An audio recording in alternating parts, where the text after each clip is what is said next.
Stand with me and let's look at 1 Corinthians chapter 13. Honored once again to be able to give this, if you will, New Hope commencement speech.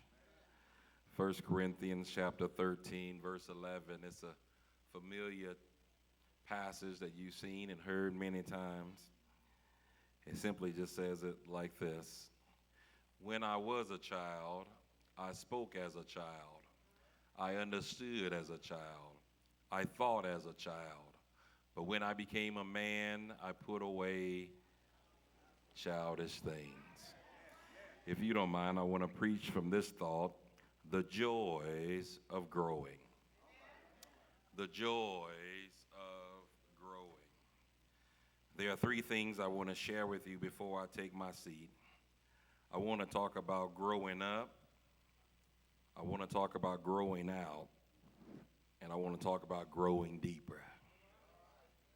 The joys of growing. Go back with me. For those of y'all who were raised in the 80s like me, I ain't going to talk about some of y'all who no longer are in their 40s but have hit the 50 mark. But a couple of my sisters in their 50s are on that back row back there. They looking around like, who you talking about? They gonna make me call their names out. But I remember on a Saturday morning, Deacon Anderson, while I was watching Thundercats,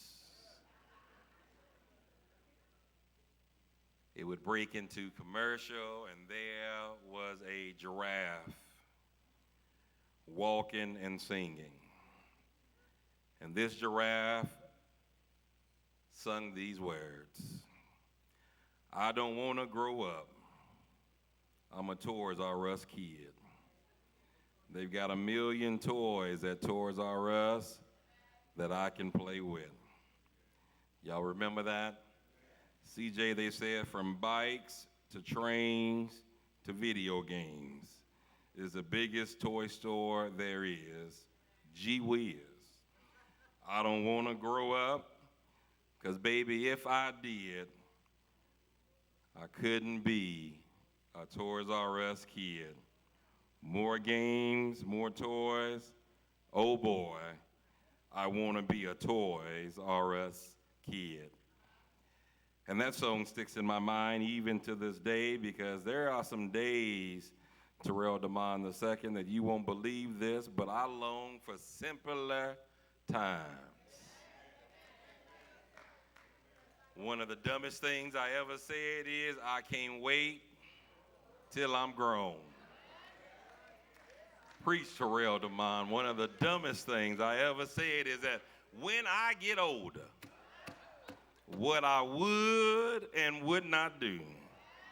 But is there anybody in here that wish there was a time machine that you could get in and just take a little drive and roll back the hands of time? Is there anybody that want to go back to when they was 10, 11, and 12, when there were no bills, there was no heartache, there was no pain, and let the truth be known, you didn't have a care in the world, but somehow in our ignorant state, we wanted to leave those easy days for the days that we live in now. Is there anybody in here that know that KP&L and Westar will send you a letter every month like they know you? Maybe it's just me, but I've come to the conclusion that some of these folk, the city of Wichita, act like we dating. Not only will they send you a letter, they have the audacity, they'll call your phone. And I don't know about y'all, but I ain't did nothing to Sally Mae, yet she blowing me up. The joys of growing. And here it is that we forget to tell our children, enjoy where you are right now.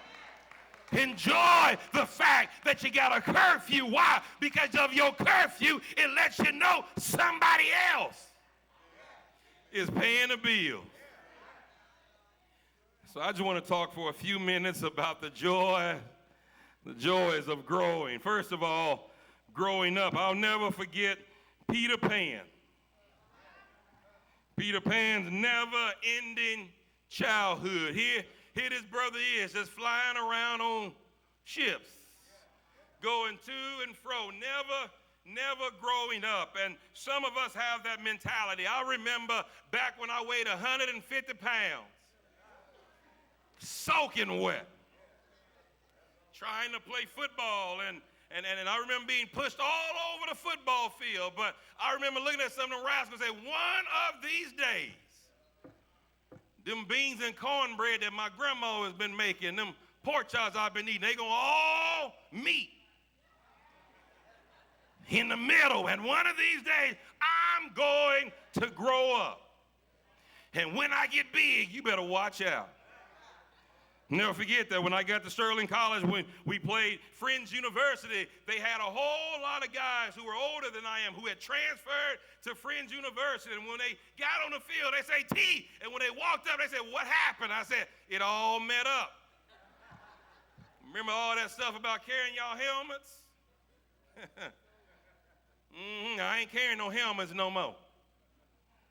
Growing up has a way of making you get a little bit bigger than you were before. But some of the problem in the church is some of y'all are grown up, but you ain't spiritually grown. I mean, you look the part, you look the age, you got some high gray in there, you got some highlights, but you still act like a child. You still sucking your teeth and rolling your eyes. Still getting mad over simple stuff. You got to grow up to the place that you realize everybody ain't your friend. You ain't got to show me that. I already know that. And so when you act fickle, it doesn't surprise me. Growing up, you got to understand that as you grow up, you ought to give up. Amen. You ought to give more than you gave when you was. Some of y'all giving the same dollar you gave when you was 10. Amen. At Mount Zion, when it was offering time, my grandma would look up. She'd go in the safe. Y'all know what a safe is. She'd pull out that wad of money and she started rolling. And she gave everybody a dollar. Told everybody walk around and give. Some of y'all giving that same dollar. 30 years later, same dollar. But part of growing up is to realize that, Lord, what I owe you now is more than what I owed you at 10. And in fact, the fact that you blessed me with everything I have, I understand it better at 40 than I ever did at 10. And so growing up says, when I was a child, boy, I act like a child. Hey, man, when I was a child, if I didn't like the way the game was going, if I didn't like the way the score was, I'd take up my ball and go home. Amen. You know how it is. You grab your basketball, get on your bike, and you go home. And some of y'all still getting on your bikes and going home here in 2019. The first time, sometimes you get mad, we don't see you for a whole month. All you did was grab your ball and go home. But you say, Davis, I ain't got no ball. I'm glad you said it. You take your gifts and go home. I'm so tired of petty, gifted folk who act like ain't nothing happen unless you there. Let me help you out. If you pick up your ball and go home, God will send somebody else to be in your place. He'll send somebody else to serve, somebody else to sing, somebody else to preach, and somebody else to pray.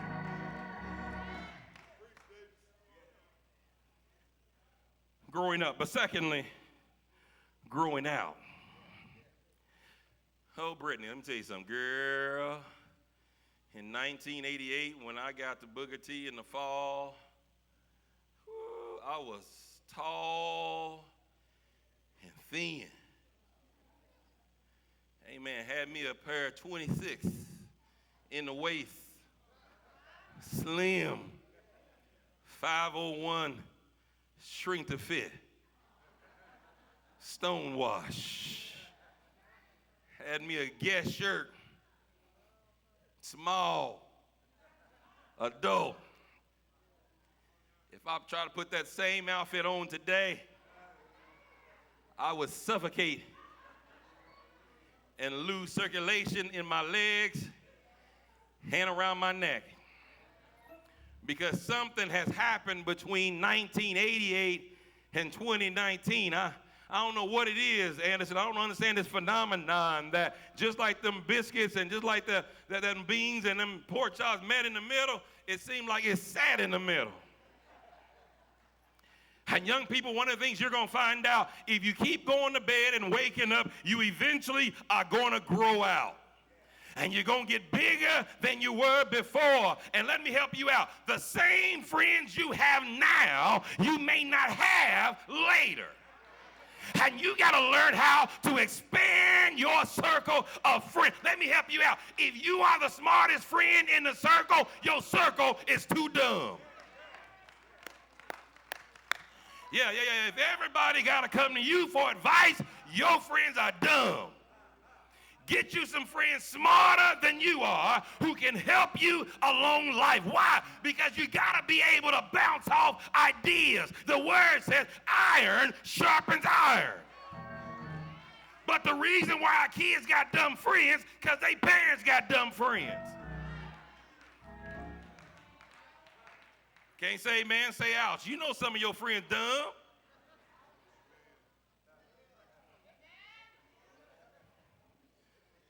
How you know if they dumb? If you married and you taking advice from a single person who ain't never been married, one of y'all dumb, and it ain't the single one. If you got kids and you taking advice from somebody who ain't got no kids, who ain't never raised no kids, one of y'all is dumb, and it ain't the one that ain't got kids. And you got to look at who you are surrounding yourself with. You taking spiritual advice from folk that don't even know Jesus.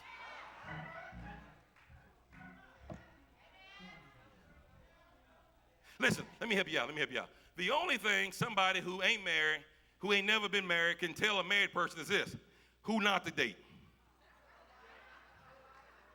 Let that sink in and you'll get it on your way home. They can coach you up on who not to date, because why? They done dated some sorry jokers. But they can't tell you how to treat your husband. Why? If they knew so much, why don't they have one? They can't tell you how to raise your kids. Why? If they knew so much, why they ain't helping with their nieces and nephews? That's crazy as hell. If they had that kind of advice and that kind of wisdom, they ought to be putting it into practice. Don't say amen. I'll say amen by myself. Some of y'all are going to go home and tell some of y'all friends, Pastor, I can't talk to you so much. Why? You just a little dumb. Don't say they all the way dumb. They just a little dumb. Let me tell you about some dumb advice. A friend of mine was getting married, and his uncle said, let me sit y'all down, tell y'all how to take care of y'all wives. He ain't never been married. He ain't never had a girlfriend longer than 2 weeks. And like fools, we sat down and listened to this nut tell us how to be husbands to our wives. And he said, listen, pick a day of the month. And once a month, whoop her. Now, some of y'all can't say amen because you've been that same dumb friend who gave that little dumb advice. So one of my friends, I ain't going to tell y'all which one, took that advice to heart, got married, and 2 months later called us in a frantic saying, come pick me up. I said, man, where are you at? He said, I'm down the street. I said, why are you whispering? He said, she looking for me. I said, who is looking for you? He said, my wife. I said, why are you whispering and she looking for you? He said, you remember, Unc? I tried that thing. In the first month, she didn't do nothing. But when I did that same thing this month, she been hitting and took her gun and started loading it. And now I need you to pick me up before she find me, because she had sworn that I was going to die today. Now, he ought to get to a point that as you grow out, you get some wiser folk in your circle that can help you be a better person and help you grow in God. Stop hanging with folk just because you grew up with them. And let me help you out. Even if they relatives by blood, don't mean you got to spend a lot of time with them. There's some dum-dums in your bloodline.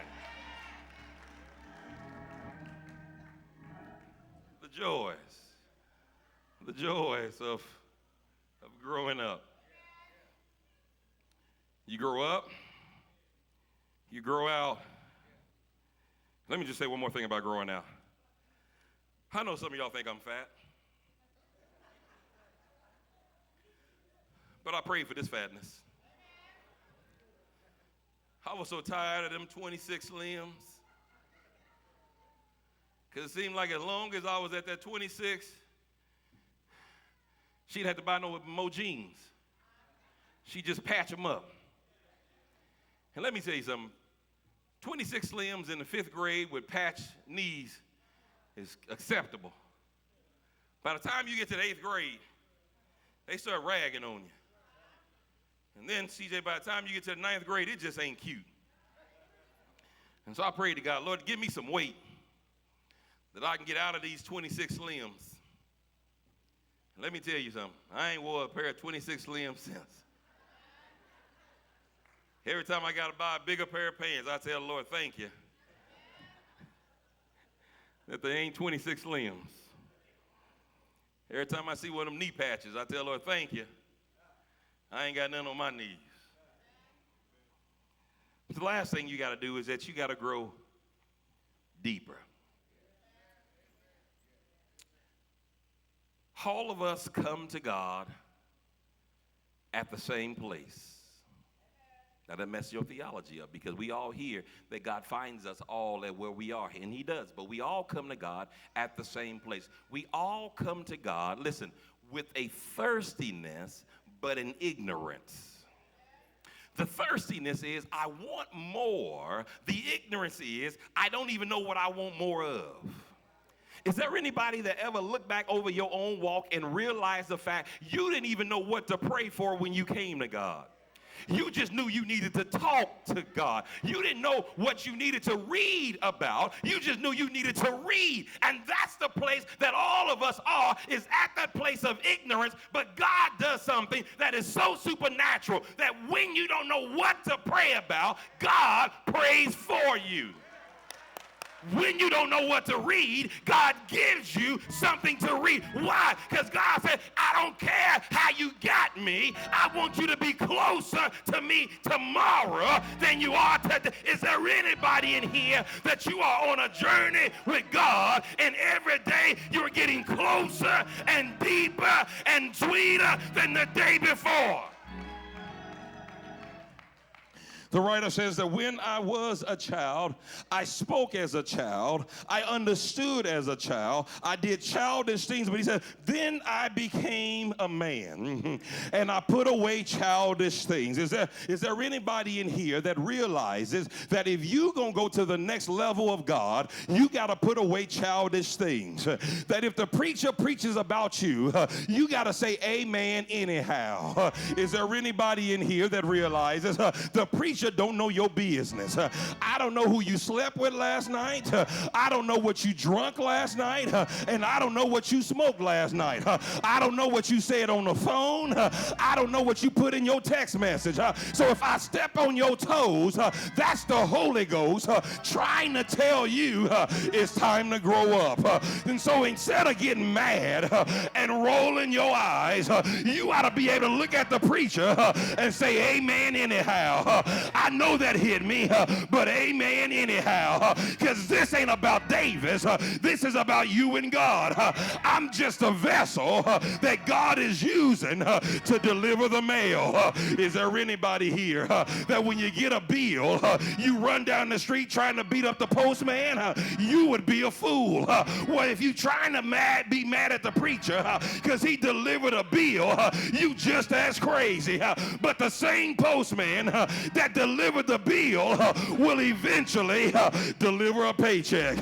I got good news. I don't beat him up at the bill day because I know payday is coming. I love the Lord. He heard my cry. And you might preach about me on the first Sunday, but on the third Sunday, you might confirm my breakthrough. So Davis, I'm praying for you. I'm encouraging you to keep preaching the word.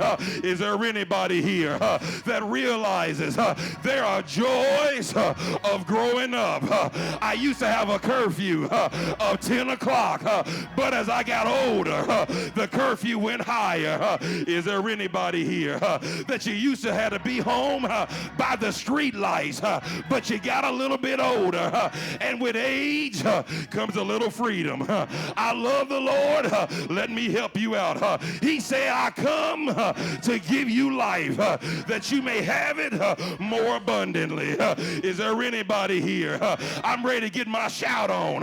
When I think about the goodness and all he's done for me, my soul cries out. When I think about the places I've been, the stuff I seen, the stuff I said, and the Lord still picked me up, still loved me, still saved me. After everything that I've been through, the Lord will still visit me. Is there anybody in here that realizes this level I'm in now, it was better than when I started? Is there anybody in here that the grace has gotten sweeter, the joy has gotten better, the peace has gotten longer? If you stay with God, he will. I said he will. He'll deliver you. Don't give up because you're going through a growth stage. Just stay in there with him. God will.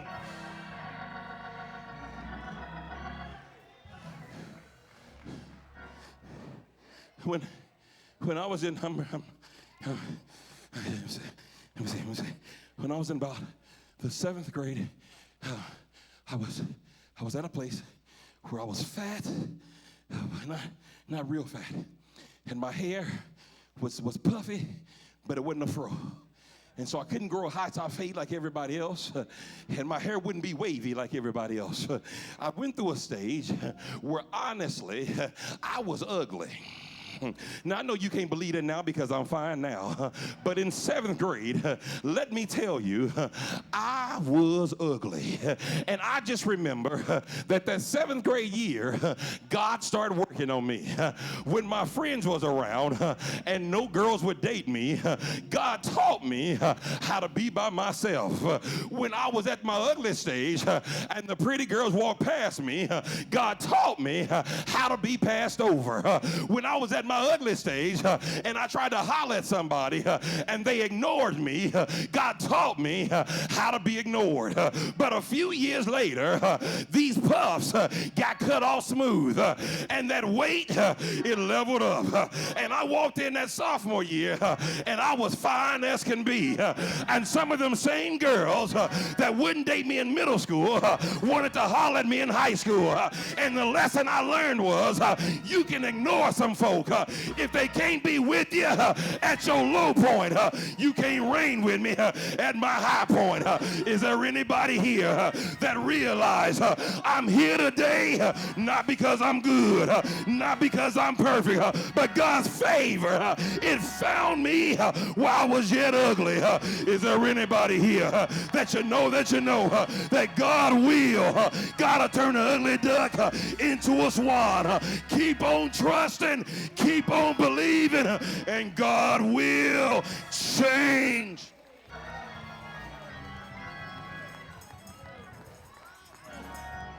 Don't let the bars fool you. I was still raised on Main Street. Prostitutes on one side, gang members on the other side. But God's mercy found me in the middle. God's favor found me in the middle. While I was in speech therapy, grace found me in the middle. When I was messing up, grace found me in the middle.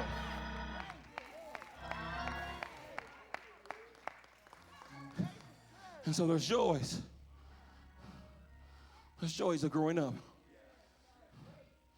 Listen, kids will make a mistake.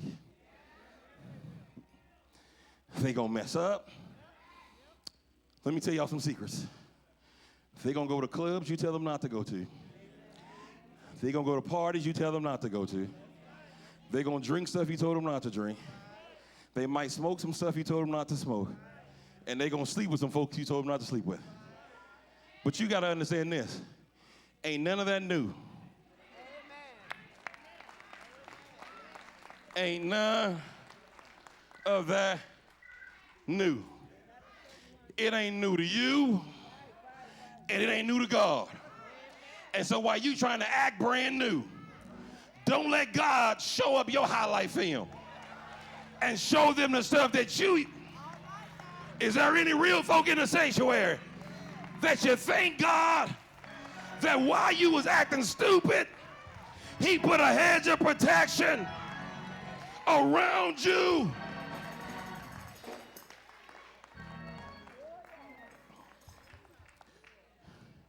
And so how dare you kill folk for their stupid stage when you have visited Stupid Avenue yourself?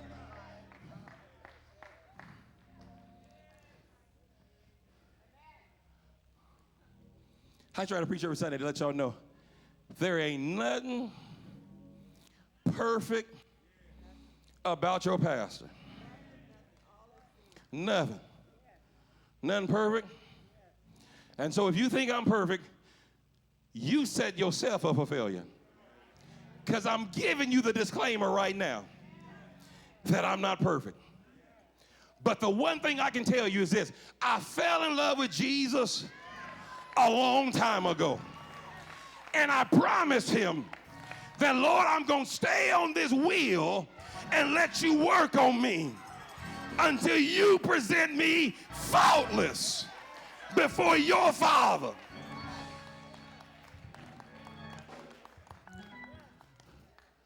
And so I don't think my kids are going to be perfect. And so you ain't got to snitch on them. You ain't got to snitch on them. Because I ain't going to lose my mind over what you tell me. Whatever you tell me, I'm going to say this. Oh, yeah. I seen them do it. I ain't going to defend them. Because guess what? Anybody will lose their mind when they ain't around their parents. Why? Because I'm an expert in temporary insanity. Amen. Expert. Because I done did some stuff that I looked around and make sure my grandma wasn't there. And I know she wasn't going to be at the club or the dance. I was still looking around.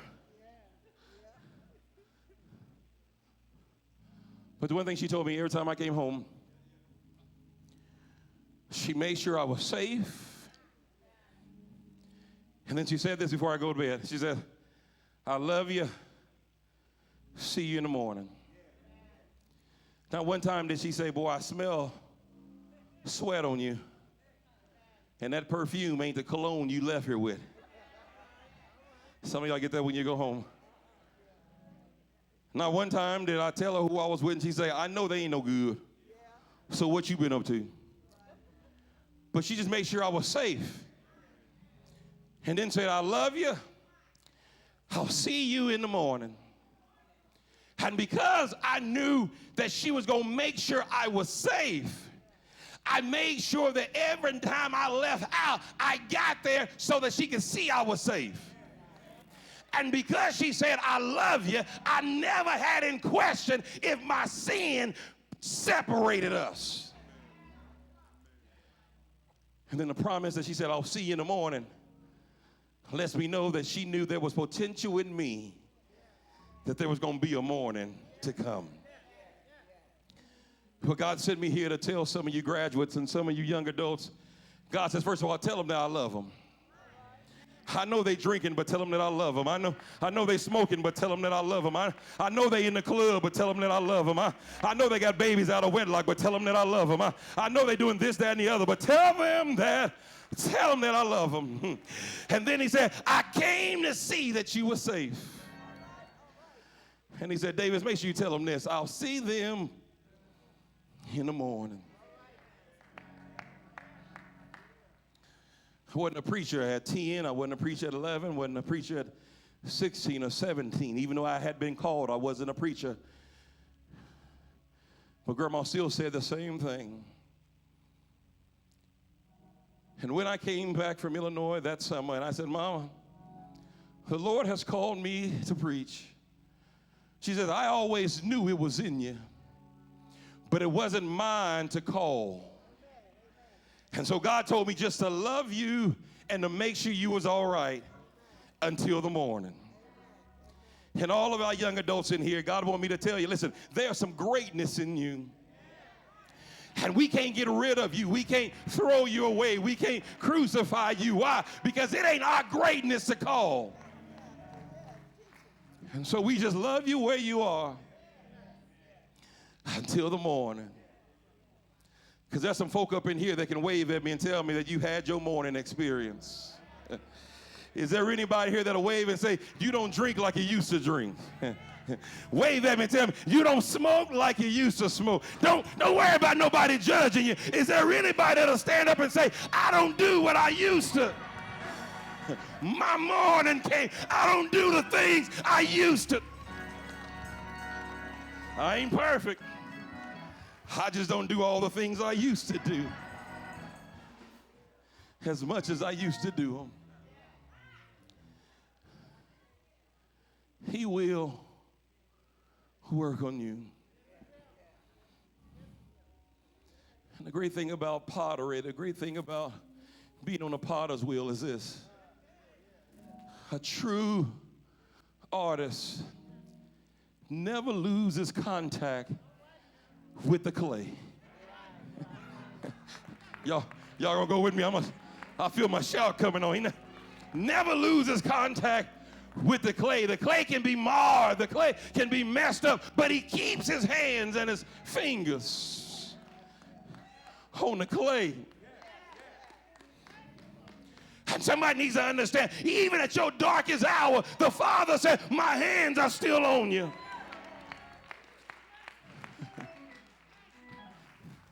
And let me work. Let me work it out. Keep praising me. Let me work it out. Keep worshiping me. Let me work it out. If you got to cry in the sanctuary, keep crying. Let me work it out. If you got to sit there and hold yourself, just let me work it out, because I refuse to take my hands. I'm not going to take my hands off the clay until the work is beautiful and perfect. And that's why I preach every Sunday, because his hands are still on me. When you see me shouting, it's because his hands are still on me. You see me stand on my feet, it's because his hands are still on me. And the joys of growing is the fact that I feel better today than I did a while ago. And I'm not perfect, but lean to your neighbor and say, I'm better. Boy, that'll make you shout right there. I'm not perfect, but I'm better. Feel better. See better. Look better. Know better. Believe better. Not perfect, but I'm better. As we stand all over the sanctuary,